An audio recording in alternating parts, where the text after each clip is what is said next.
சிவன் பார்வதி கிட்ட உன்னோட கடமை செய்ய தயாராகுன்னு சொன்னதோட போன எபிசோட் முடிச்சிருந்தோம். இன்னைக்கு எபிசோட்ல நரகாசுரன் யாகம் வளர்த்துட்டு இருக்கான் இல்லையா, அந்த இடத்துல ஏதோ கோலம்லாம் போட்டு அதுல நெருப்பெல்லாம் மூட்டான். லட்சுமியை வேண்டி அவங்கள வரவழைச்சிட்டு இருக்கான். அந்த கோலத்தை சுத்தி அங்க பொண்ணுங்கெல்லாம் ஆடிட்டு இருக்காங்க. அடுத்த காட்சியில வைகுண்டத்தை காமிக்கிறாங்க. லட்சுமி உட்கார்ந்துருக்க இடத்துக்கு நாராயணன் சாப்பாடுலாம் கொண்டு வந்து கொடுக்கறாரு. அந்த அம்மா அதை ஆச்சரியமா பார்த்துட்டு கேக்குறாங்க, நீங்களே இன்னைக்கு சாப்பாடுலாம் கொண்டு வந்திருக்கீங்க, ஒரு கணவன் மனைவிக்கு இந்த மாதிரி செய்யறாருனாலே தன்னோட மனைவி கிட்ட தான் செய்த தவறுக்கு மன்னிப்பு கேட்க போறாருன்னு தான் அர்த்தம் அப்படிங்கிறாங்க. ஆனா நீங்க எந்த தப்பு செஞ்சிருக்க மாட்டீங்க, உங்களை மன்னிக்கிற தகுதியும் எனக்கு கிடையாது, அப்புறம் ஏன் இதெல்லாம் செய்றீங்கன்னு கேக்குறாங்க. அதுக்கு நாராயணனும், நான் உன்னை பாத்துக்கிறேன் அப்படின்னாலே இது ஒரு நன்றி கடனா கூட இருக்கலாம்ல, நீ என்ன எவ்வளவு நல்லா புரிஞ்சு வச்சிருக்க, எனக்கே எவ்வளவு செஞ்சிருக்க, நான் உனக்கு நன்றி சொல்லத்துக்காக தான் அதெல்லாம் செஞ்சுட்டு இருக்கேன், நீ என் வாழ்க்கையில் ரொம்ப ஆனந்தத்தை கொடுத்துருக்க, என்ன ஆனந்தமா சந்தோஷமா நிம்மதியா வச்சிருக்க, என் கூடவே பயணம் பண்ற எந்த கஷ்டத்திலும் என் கூடவே இருக்க, அதுக்கான நன்றி கடன் தான் இந்த அன்பு அப்படின்னு சொல்லிட்டு நீ என் கூட இருக்கிறது எனக்கு ரொம்ப பெரிய பாக்கியம் அப்படிங்கிறாரு. இதை கேட்டு லட்சுமி ரொம்ப சந்தோஷப்பட்டு அவங்களே அவருக்கு ஊட்டி விடுறாங்க. நான் தான் பாக்கியம் செஞ்சவன், ஏன்னா உங்களை மாதிரி ஒருத்தர கணவனை அடையறதுக்கு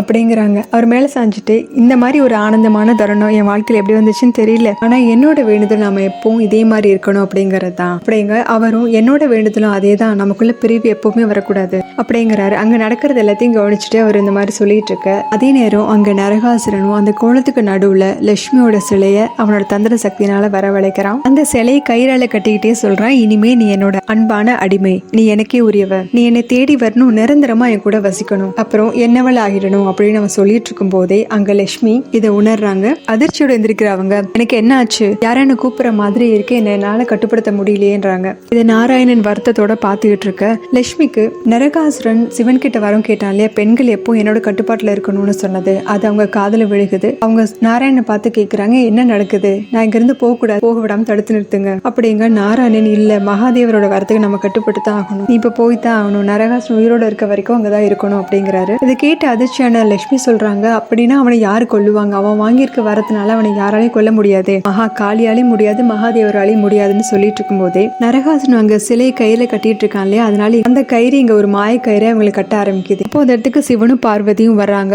இங்க லட்சுமி நாராயணன் கிட்ட, நான் இருந்து போக விரும்பல, என்னை காப்பாத்துங்கிறாங்க. ஆனா அங்க இருக்கிற சிவன் பார்வதி யாரும் எதையும் பண்ண முடியாத சூழ்நிலை நின்றுட்டு இருக்காங்க. அவன் அங்க இருந்து திரும்ப வா வான்னு கூப்பிட, நான் போக மாட்டேன் அப்படின்னு நாராயணன் கிட்ட சொல்லிக்கிட்டு இருந்தாலும் கூட அவனோட தந்திர சக்தினால அவங்க அங்க இருந்து இழுக்கப்படுறாங்க. இங்க வரல அப்படிங்கறதுனால நீ உடனே இங்க வந்தாகணும் அப்படின்னு மந்திர பந்து மாதிரி உருவாக்குறான். அது அந்த லட்சுமி சிலையை சுத்தி ஒரு வேலி மாதிரி உருவாகுது. அங்க லட்சுமி அந்த மந்திர கையில இருந்து விடுபட்டு நாராயணன் நோக்கி வர்றாங்க. ஆனாலும் அந்த வேலி மாதிரி இருந்துச்சு இல்லையா, அதனால இவங்களால நாராயணன் பக்கத்துலயும் போக முடியல, அவரால் இந்த பக்கம் வர முடியல. என்ன செய்யறதுன்னு தெரியாம லட்சுமி திகைச்சாலும் நாராயணன் கிட்ட சொல்றாங்க, எனக்கு நம்பிக்கை இருக்கு, எனக்கு எந்த தீங்கு வராம நீங்க பாத்துக்குவீங்க, நான் உங்களுக்காக காத்துட்டு இருப்பேன் அப்படின்னு சொல்லிக்கிட்டே அவங்க இங்கிருந்து கிளம்புறாங்க. இதோட இந்த எபிசோட் முடியுது. அடுத்த எபிசோட்ல பார்க்கலாம். சேனல் லைக் பண்ணுங்க, ஷேர் பண்ணுங்க, சப்ஸ்கிரைப் பண்ணுங்க, பெல் பட்டன் பிரஸ் பண்ணுங்க. தேங்க்யூ.